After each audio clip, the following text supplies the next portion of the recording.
What when you're because I know you're working on other projects almost simultaneously. You would have to be just given your release schedule. What does your average workday look like when you're not stopping to make time to talk with us?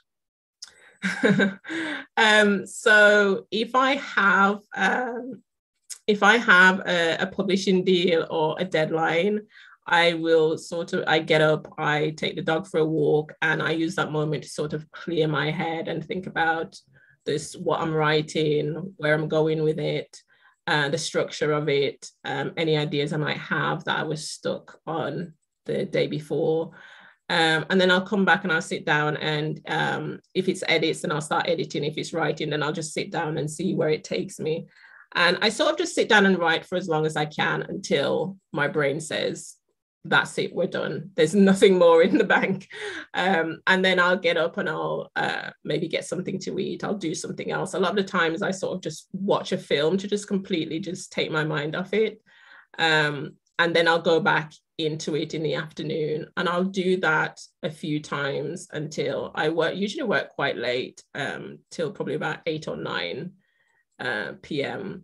If I'm on deadline, I'll work later than that. But I don't always work every day, because sometimes I sit down to write and there's nothing there. My brain's not working. There's no ideas, no inspiration, nothing. And I used to, in those moments, really get stressed about it and try and force myself to do the work. And I will write something, but it will never be anything that I'm happy with. But I'm sort of learning now how I work. And when there's nothing happening, I just stop. I either do something completely different, or I get up, I go outside, take a break. Sometimes I just take the day off and then I'll go back to it the next day. So no 2 days are the same. So important for sometimes just to let it go. Because otherwise you're sitting there and you're like, fall in love, darn you, do it. Yeah, you're staring at the screen saying, write the words. Where are the words? I realize my day off has become a week. Okay, now what's going on? But a day or two here and there when you need to recharge, I think that's probably fine. Yeah, definitely. But I don't know, maybe there's like 4 more novels you would have got, esteemed audience, if only I'd been more diligent. We'll never know.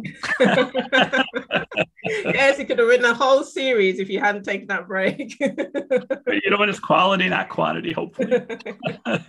And some smart aleck's going to say, no, those books were terrible. Well, you could have deleted more terrible books. Well, but they were books.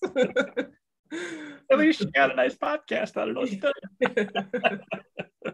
So